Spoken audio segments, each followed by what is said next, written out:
Conversation, baby. Mr. Conversation, baby. They call it Mr. Conversation, baby. Consider this hot seat latest information, baby. He the voice of the streets, can't compare so versatile. Trying to keep up is gonna take a while. Talk games on wild style. Just tune in, let them run you down. They call it Mr. Conversation. Come sit in this hot seat, latest information, daily. He the voice of the streets, can't compare so versatile. What up, what up, what up? Talk games Y'all on know wild it's your boy style. EJ, aka Mr. Conversation. And give a minute for a couple of y'all to pull up on me. Yeah. As usual, man, shout out to my boy J Big for doing the intro for me. Yeah.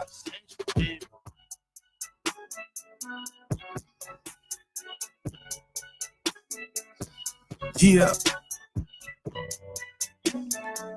All right, that's what's up, man. Look, man, y'all know it's your boy, EJ, aka Mr. Conversation, and you are tuned in to the hot seat with your boy. So look, we're gonna get into it today. That was the intro as usual. One last time, shout out to J Biggs. All right. First topic we're gonna talk about is we got this Jess Hilarious versus Lauren LaRosea. All right. Think I might have spelled the name wrong. Apologies if I did. No shade to nobody or nothing like that. But today I wanted to give my perspective on a couple of things, whether that's going on in this city or going on just out here globally. Do, a little bit of time right now because I had some time on my hands. First thing, Jess Hilarious versus Lauren LaRosea. All right. For those who don't know who these people are, Jess Hilarious is with the Breakfast Club. So is Lauren LaRosea. There's a situation that happened between them where, start with Jess' perspective. Jess received a contract from the show and from the entity that owns the Breakfast Club. And she received a contract. All right. She is now the new person, has been there for a while now. She basically replaced lady that was there before. I can't think of her name right now at this moment, but she replaced a lady herself. Jess is a very, to me, funny comedian. Started off, for me, I learned about her through social media. After that, then I learned she was a stand-up comedian, or she is a stand-up comedian also. She has been vouched for by many other people. She's even came down to the city. I've seen her in Atlanta and in Columbus. So I enjoyed her comedy. She brings a lot to that show. She allows Charlamagne the God to be able to kind of lay off the jokes, be a little more serious sometimes. And she's a great kind of, to me, addition to the show. As a person who's been watching The Breakfast Club since it's pretty much its inception. Now, I say that she ended up being pregnant. She was already pregnant when she received the contract. These are all facts. You can look these up. What ended up happening is she personally picked Lauren to be her replacement during the time that she was gone during maternity leave. I think from my research, she was about 3 or 4 months pregnant at the time when she signed the contract. She did not tell them that she was pregnant. However, once she did, and she allowed them to know this information because nobody has to give that type of information out. Lauren had applied for the job at the same time. So what ended up happening is when Lauren applied for the job, she ended up becoming the producer. Now, Lauren's credentials are she's been a radio or TV producer for multiple years. She worked for TMZ, and we all know TMZ sometimes gets the news before CNN, MSNBC, Fox News. They have stuff out there. Their people are crazy. And as far as they're good at their job, they're out there. Paparazzi, but more than that, even the levels of their journalistic integrity have risen up in today's game. So Lauren is about her stuff. Now, when you listen to both of them on the radio or on the podcast that they have, you hear it's an interesting dichotomy between the two. Lauren is much more official when it comes to journalism. She is here to report the story, and she knows the legal side better than Jess does. However, Jess, I think most people will agree with this basic commentary that I'm saying at this point right here. Jess is funnier in the ways that she presents things. She's not necessarily looking for the truth. It's the jokes that she can get out of the story. So they both present a very important part of the Breakfast Club. Okay, I want to make sure I say that. All right. I respect both of these women, both of these people, what they do and what they bring to the table. I believe that all four of them make a very interesting and make a very interesting show. Okay. Envy can do his spot. Charlemagne can do his thing. And these two ladies can do their thing. But the issue that came up is when Jess left, there were a lot of viewers, first of all, start with the viewers, that liked Lauren better because just personal taste. So then people end up getting put against each other. They were saying that Jess was having a problem with her reads. She was stuttering a lot. She was mispronouncing words in her reads, which I kind of went back and seen some things, and I noticed that. As a person who's been doing this for years, nobody's perfect. So let me say that. However, there were some mistakes, but they weren't that big of a deal. However, they became pronounced when someone else gets on the job and they can do that and do that at a high level. So now people were used to the reads of Lauren. Okay. Now, Lauren is also a producer on The Breakfast Club because she tried to get on the show. She applied for it at the same time that Jess did, and Lauren ended up becoming a producer. So there's a lot of factors to consider in this situation. Now, once Jess comes back from maternity leave, the issue with Jess was, first of all, she felt that this was supposed to be when I'm gone, you're there, and then when I come back, you're going to be gone.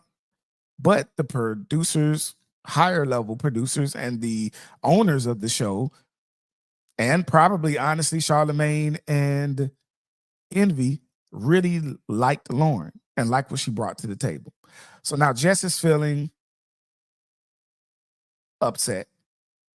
Jess is feeling like Charlemagne and Envy did not have her back. She said this. She made videos about it. Now, what I wanted to mainly talk about, though, in this situation is, first of all, Lauren is not in the wrong in any way here. If I get a job opportunity to do on any type of radio, any type of podcast, I'm coming in. I'm bringing my A game. I'm doing what I need to do to secure my spot. Okay? You can't be mad at somebody when they get their chance and they do what they have to do. And how people respond. I also want to say shout out to Lauren. I think she's handled this in the most respectful and professional way possible, because when people address you, sometimes it's a time to wait and pull back, and then there's a time to speak about it.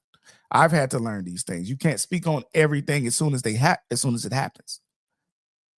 So shout out to her for being a professional. And I really, really rock with her on the way that she is handled herself. Now I want to take time real quick to tell everybody, please remember to like and share on this show. It helps the algorithm also. And don't be afraid to whether you agree with me or you disagree with me, please don't be afraid to, let me move this mic over a little bit, to have a conversation with me. You know, type how you feel, whatnot. I address the comments. I post them on here, you know, long as we all love each other and, you know, respectful with the comments, man. I post them up here and we can talk back and forth. All right. But back to Jess with the mess. Now, I call Jess with the mess because that's her segment. She was saying that why am I here and why is she reading on my segments and things like that?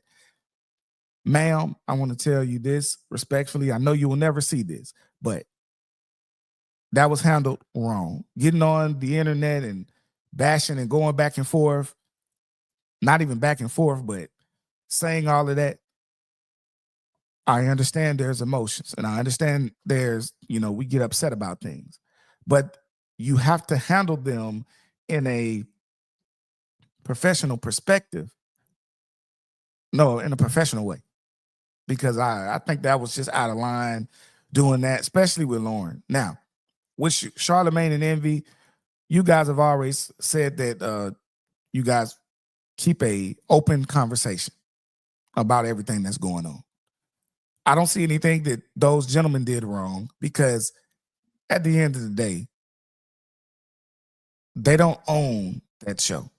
They're not full owners or whatever. You might have a piece of it or whatnot, but you don't own the show. You're getting paid.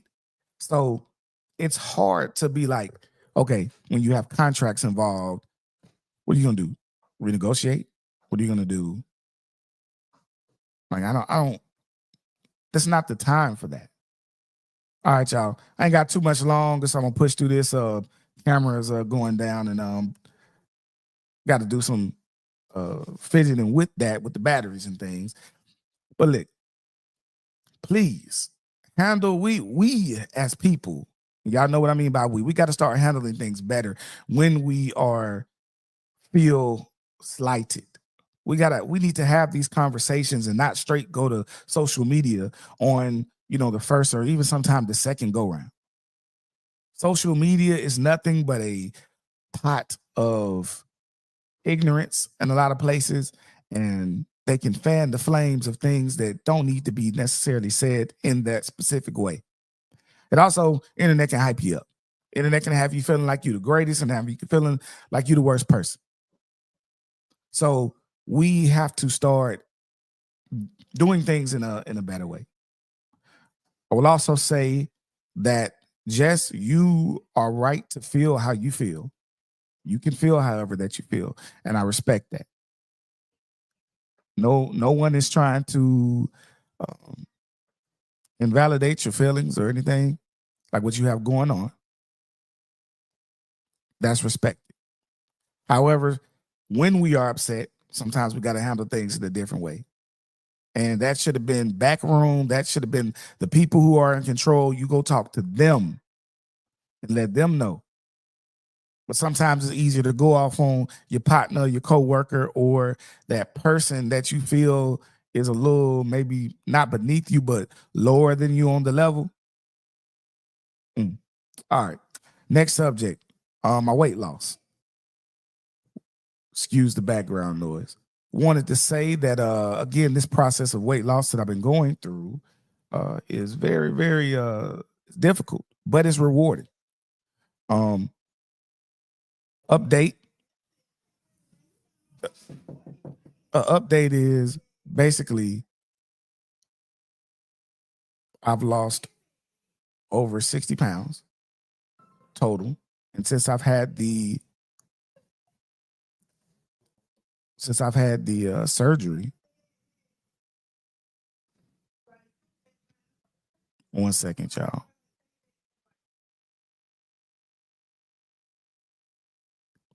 Since I've had the surgery, it's been an awakening experience. I've had a lot of things happen. You lose weight certain places, you gain it not gain it other places, but you kind of realize that some of that weight was holding you up. But I want to thank my doctors and thank the people who have pushed me to do more. All right, now let me go to my last point. I'm going to talk about sweat equity, right? This is a difficult subject. A lot of people don't necessarily want to talk about it because a lot of us don't like working for free or perceiving working for free, right? So before the free enterprise, we were on a barter system back in the day. And it was basically, I do something for you. You do something for me. So if you're a fisherman and you have the fish, I am a hunter. I got the pelts. The pelts can be put on your TP. It can be put on your house, put over you. You have the fish. We eat. So we all working together. With the economic system that we got now, things have changed. Things are worth more than other things. So I get all that. But sweat equity is still important. So I'm going to get y'all the exact definition. All right. So sweat equity is a non-monetary contribution of time, mental effort, physical labor to increase a project's or venture's value. It's often used by startups to reward key contributors without needing upfront capital. Instead of a salary, sweat equity can involve giving employees or advisors a percentage of the company.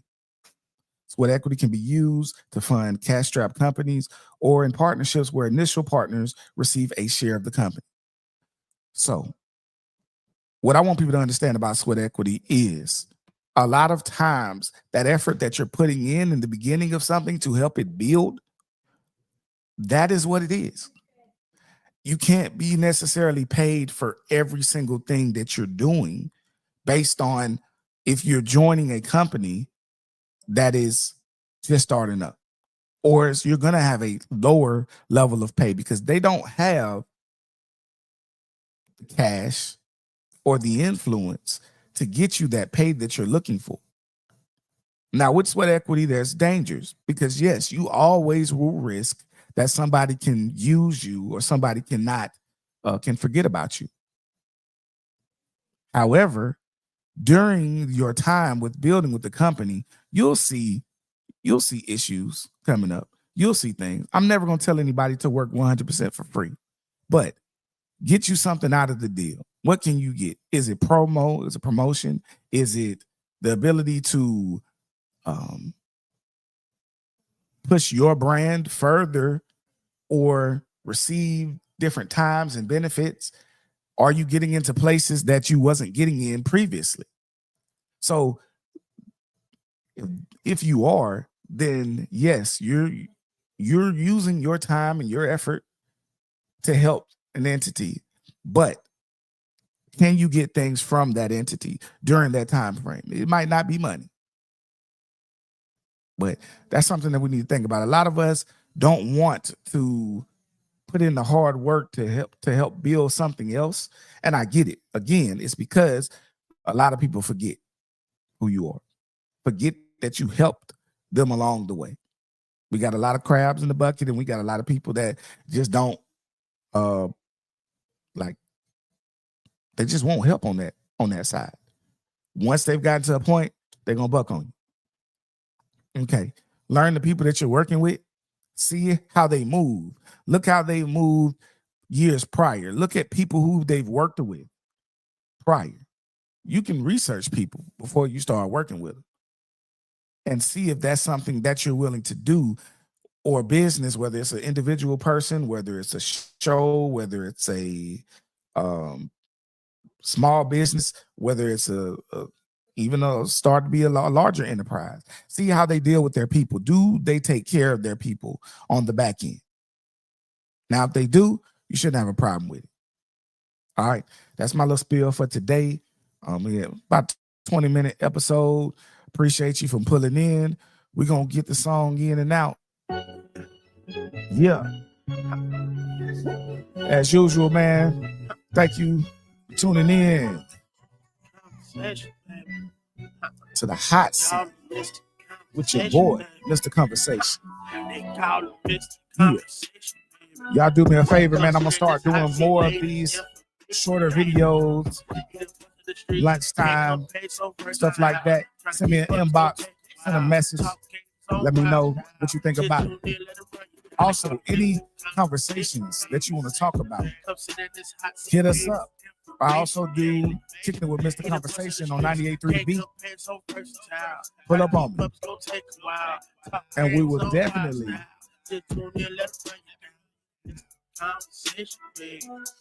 what's good, T-Dog? Getting ready to pull on out of here, my boy. Yeah. They call it Mr. Conversation. Call it Mr. Conversation, baby. I'll be back Thursday. Got a special interview for you tomorrow. Yeah. All right. I'm out.